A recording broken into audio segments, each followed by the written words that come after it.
स्वागत है दोस्तों कस्तूरी ह्यूमन केयर चैनल में। दोस्तों आज हम चर्चा करेंगे जो हमारे समाज में व्याप्त है वैवाहिक पद्धति उसके बारे में। परंपरागत वैवाहिक पद्धति क्या है, इसकी विशेषताएं क्या है और इसकी कमी कमजोरियां क्या है, इस विषय पर आज हम चर्चा करने जा रहे हैं। और सुधार करने वाले पक्ष क्या है, इसके विषय में भी बात करेंगे। परंपरागत वैवाहिक पद्धति सबसे पहले जात पात से शुरू किया जाता है। समान जात में अपने योग्यता अनुकूल के लड़के या लड़कियों का छनौट शुरू होता है। तो जात पात की बात की जाए तो जात पात आज के जमाने में बहुत बड़ी बात नहीं है, लेकिन इसके अंदर अगर आप रहस्य को ढूंढेंगे तो बहुत ही इंपॉर्टेंट लॉजिकल रहस्य आपको पता चलेगा। जात पात जब इक्वल होता है तो जीवन भर एक दूसरे को आंख दिखाने का ऑप्शन नहीं होता है, क्योंकि जात पात के पद्धति से हमारे समाज पूरी तरह मुक्त नहीं हो चुका है। इसीलिए दिमाग में, मानसिकता में उच्च जात, मध्यम जात, नीचे जात, इसका कॉन्सेप्ट रहता है। और लड़के लड़की के बीच में तुम नीचे खानदान से हो, तुम नीचे जात से हो, इस बात का भविष्य में होने वाले आपसी कलह का एक इश्यू कायम रह जाता है। जात पात के क्राइटेरिया मिल जाने के बाद में दूसरी जो बहुत ही इंपॉर्टेंट क्राइटेरिया है वो है एज वेरिएंट के। एज के हिसाब से लड़के लड़कियां का छनौट शुरू होता है। और सामान्यतः हमारे समाज में लड़के का एज लड़की से 5, 7, 4, 2, 10 वर्ष ज्यादा करके छनौट करने का जो परंपरा है, इसके बारे में चर्चा करते हैं। लड़के का एज लड़की से ज्यादा रख के शादी करने का जो परंपरा है, इसके भीतर भी लॉजिकली देखें तो बहुत ही बड़ा रहस्य छुपा हुआ है। क्या रहस्य छुपा हुआ है? शारीरिक रूप से भी, दाम्पत्य जीवन के लिए भी लड़की का एज, महिला का एज जो होता है सो जेंट्स के तुलना में, पुरुष के तुलना में कम एज में नेचुरली रूप से दाम्पत्य जीवन के लिए शारीरिक रूप से असक्षम हो जाते हैं, लेकिन पुरुष कंपैरेटिवली ज्यादा दिन के बाद में असक्षम होते हैं। तो ये बहुत इंपॉर्टेंट पहलू है। हमारे पुरखों ने हमारे परंपरागत वैवाहिक शैली में इतना गहराई से विचार किया है कि नहीं किया है, लेकिन ये एक साइंटिफिकली, लॉजिकली पूरा विश्वास लगता है कि बुद्धिजीवियों ने गहराई से अध्ययन करके ही लड़के का उम्र लड़की के तुलना में ज्यादा रख के शादी करने का परंपरा को अपनाया है। एज वेरिएंट के पीछे बहुत ही इंपॉर्टेंट गहरा लॉजिक और क्या छिपा हुआ है?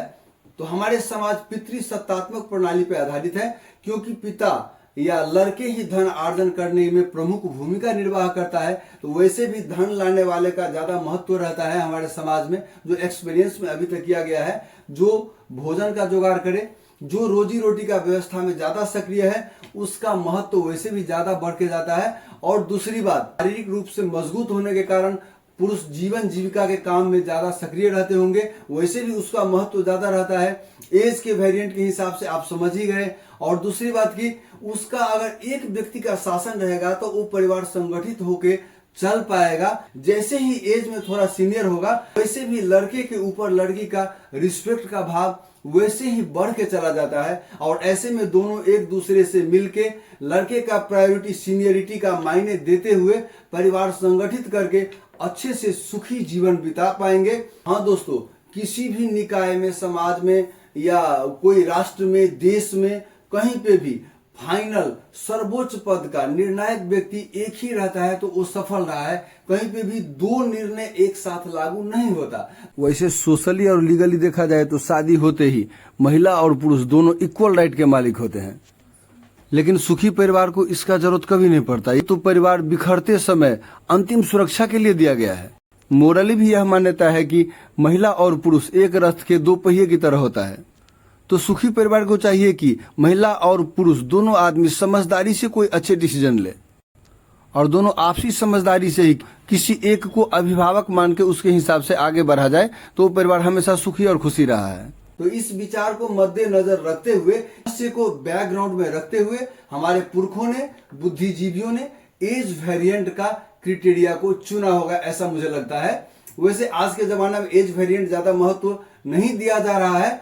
और इनकम की बात है तो आज महिला और पुरुष दोनों ही सक्षम है, दोनों ही कमा सकते हैं, लेकिन इसके बावजूद भी इन दोनों क्राइटेरिया में तो बराबर मिल गया, लेने को बराबर अधिकार, और दोनों इक्वली डिसीजन का अगर आराम पे आ जाए तो वहां पे तनाव हो जाएगा। और ऐसे में पारिवारिक एकता, सामंजस्यता, दीर्घकालीन सस्टेनेबल लाइफ के लिए प्रश्न चिन्ह खड़ा हो सकता है।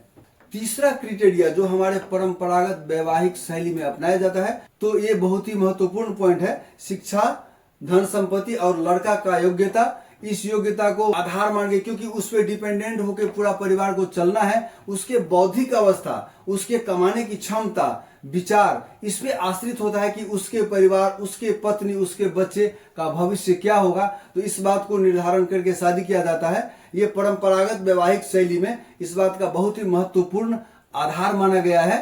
आज भी इस आधार को उतना ही महत्व के साथ में लिया जाता है। लेकिन लव मैरिज जो होता है, प्रेम विवाह जो होता है, इसमें जो योग्य होता है, एक अपने उम्र, अपने वैवाहिक उम्र को पार करके योग्य होके जो लव करते हैं, वैसे लोगों में बहुत आदमी ऐसे क्राइटेरिया को चुन पाते हैं, लेकिन बहुत ही आदमी ऐसे करने में असफल हो जाता है, क्योंकि ज्यादातर लव का जो बैकग्राउंड देखा गया है वो किसी का शिक्षा या योग्यता या आंतरिक गुण के आधार पर नहीं, एक दूसरे के प्रति प्रभावित होकर किया जाता है। भले ही 20-22 वर्ष में जाके ज्ञान लड़के लड़की को हो जाए, लेकिन गार्जियन के तौर पर अपने अनुभवी माता पिता के जितना गहरा ज्ञान इस मामला में नहीं होने की वजह से इस मामला में भी लव मैरिज से परंपरागत विवाह प्रक्रिया ही ज्यादा मजबूत सिद्ध होते दिख रहा है। परंपरागत वैवाहिक प्रक्रिया में भी चेहरा, हाव भाव, दिखने का, प्रेजेंटेशन का, अपीयरेंस का आधार तो लिया गया है, लेकिन ये बहुत ही महत्वपूर्ण आधार नहीं रहा है।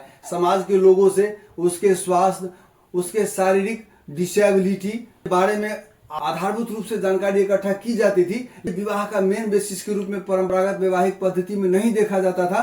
ये लेटेस्ट आके आधुनिक होने के बाद में लड़के लड़कियों को देख करके, बातें करके, बहुत सारी घटनाएं होने के बाद इस पद्धति को अपनाया गया।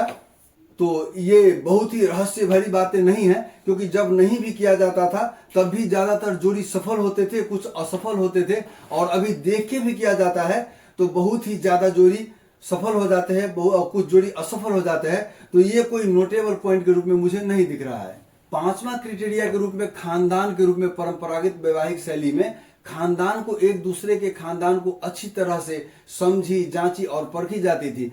खानदान क्राइटेरिया के गहराई में अगर आप विश्लेषण करते हैं, खानदान का भी वैवाहिक पद्धति सफल असफल होने में बहुत ही महत्वपूर्ण भूमिका हो सकता है। क्या हो सकता है? खानदान से 2-3 महत्वपूर्ण बातें निर्धारित होता है। खानदान अगर बढ़िया है, वो दूसरों के साथ में कभी गलत नहीं किया है, आपराधिक क्रियाकलापों में अगर संलग्न नहीं है, तो वैसे अवस्था में उसके संतान भी सहज स्वभाव के और आपराधिक क्रियाकलापों में न लगने वाला होगा। वो लोग ऐसे कोई कड़ा नशा का, कड़ा कुलत का शिकार नहीं है, ऐसे अपजस या कलंक का शिकार नहीं है, तो ज्यादा संभावना है उसके लड़के या लड़कियां भी वैसे ही संस्कार को अवलंबन करते होंगे। इसीलिए परंपरागत वैवाहिक पद्धति का खानदान का परीक्षण जो है, यह भी एक बहुत ही प्रभावकारी और महत्वपूर्ण पॉइंट के रूप में नजर आता है। खानदान के परीक्षण से लड़का या लड़की के शारीरिक अवस्था, उसके अंतर्गत वंशानुगत बीमारी और उसके आयु के रेंज भी बहुत सारा होता है, जो साइंटिफिकली बहुत सारी बीमारियां वंशानुगत होता है, इस बात का भी पता चलता है। बुद्धिजीवियों ने जो परंपरागत वैवाहिक शैली में खानदान का क्राइटेरिया का आधार माना है, इसका भी साइंटिफिकली बहुत ही इंपॉर्टेंट लॉजिक सिद्ध हो रहा है। हमारे समाज के अधिकांश समुदाय में विवाह में दहेज का भी एक क्राइटेरिया के रूप में लिया गया है। परंपरागत वैवाहिक पद्धति में हमारे समाज के बहुत सारे समुदाय में दहेज को भी एक आधार माना गया है। तो दहेज को सिंपली अगर सुना जाए तो दहेज एक पॉजिटिव चीज नहीं है, नेगेटिव चीज है। इसके अगर आप गहराई में जाते हैं तो इसके पीछे भी साइंटिफिक बहुत सारी लॉजिक आपको मिलेगा। दहेज, देखिए, दहेज एक बहुत ही बड़ा इश्यू नहीं है। अभी के जो कम्युनिकेशन युग है, अभी के जो फ्रीडम है, इस इश्यू को आसानी से एड्रेस किया जा सकता है। लेकिन दहेज के पीछे जो डीप लॉजिक है, ये बहुत ही इंपॉर्टेंट है। दहेज से क्या साबित होता है कि लड़की के अभिभावक का आर्थिक कैपेसिटी क्या है, और लड़की के अभिभावक का आर्थिक कैपेसिटी से कंपेयर किया जाता है लड़का के कैपेसिटी का। इससे क्या होता है, भविष्य में लड़के और लड़कियों को एक दूसरे को नीचे दिखाने का, तुम गरीब परिवार से हो, तुम अमीर परिवार से हो, और झगड़ा का और दोनों के बीच में कलह का एक इश्यू एड्रेस हो जाता है। अगर कोई लड़की दहेज लेके लड़के के घर में जाता है तो लड़का के संपत्ति में उतना जुड़ जाता है, लेकिन उतना ही संपत्ति उसके बहन लेके चली जाती है। अगर इक्वल फाइनेंशियल स्टेटस के फैमिली से बिलोंग करते हैं लड़के और लड़की, तो दोनों के बीच में आंख दिखाने का और लड़ने झगड़ने का कि तुम गरीब परिवार से हो, तुम अमीर परिवार से हो, इसके लिए यह पॉइंट बहुत ही इंपॉर्टेंट दिख रहा है। वैसे दहेज बहुत बड़ी चीज नहीं है, दहेज को आसानी से एड्रेस किया जा सकता है। इसके पीछे क्या लॉजिक है, मॉडर्न लॉजिक। तो प्रॉपर्टी का लेवल में कोई खास फर्क नहीं पड़ता है, सोच की बात है। अगर लड़के दहेज ना ले तो लड़कियां भी ना लेंगे, अगर लड़के दहेज लेके बाहर से ना आए तो उसके बहन को, उसके बेटी को ना देना पड़ेगा। संपत्ति के लेवल में इससे कोई खास फर्क नहीं पड़ता। लेकिन इस एग्जामिनेशन से, इस परीक्षण से दोनों का स्टेटस का एग्जामिनेशन होता है और दोनों में सस्टेनेबल लाइफ पार्टनर बनने का एक बेसिक आधार बन जाता है। एक दूसरे को आंख दिखाने का, झगड़ा करने का इश्यू सेटल होता है। दहेज का तो बहुत सारा सॉल्यूशन आ गया है अभी। अगर दहेज दी जाए फिर भी ओके, ना दी जाए फिर भी ओके, इससे प्रॉपर्टी में कोई फर्क नहीं पड़ेगा।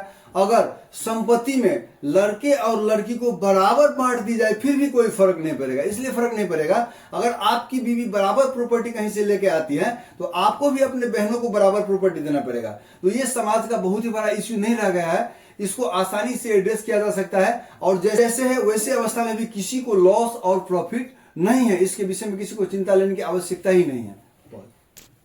तो इतनी सारी क्राइटेरियाओं को आधार मानकर हमारे समाज में परंपरागत वैवाहिक शैली को अपनाया जाता है, फिर भी छोटी छोटी बहुत सारी डोमेस्टिक वायलेंस, घरेलू हिंसाओं का समस्या बाकी ही था। अब जब टीनेजर और यूथ इन क्राइटेरियाओं के गहराई में ना जाकर एक फिजिकल अपीयरेंस में इंप्रेस होकर के शादी करते हैं तो उन लोगों में कितना समस्या होगा। क्या आधार है उन लोगों का लाइफ सस्टेनेबल होने का? कितने बार ब्रेकअप होगा, कितने बार शादी होगा। और ऐसे में क्रमशः हमारे समाज क्रमशः 2%, 4%, 10%, 50%, 60%, और ऐसा समय आने में अब देर ना लगेगा, क्योंकि समय पहले से बहुत ही रैपिड डेवलप कर रहा है। जो कुछ भी कर रहा है, विकास या विनाश दोनों की तरफ बहुत ही तेजी से बढ़ने जा रहा है, क्योंकि अभी कम्युनिकेशन बहुत ही डेवलप्ड हो चुका है। अगर इन क्राइटेरियाओं को आधार ना मानकर शादी की जाए तो बार बार breakup, second marriage, third marriage का प्रक्रिया तीव्र गति में बढ़ जाएगा। एक ऐसा समय आएगा 2%, 4% करके 70%, 80%, 90% आदमी इस आग में झुलस जाएगा।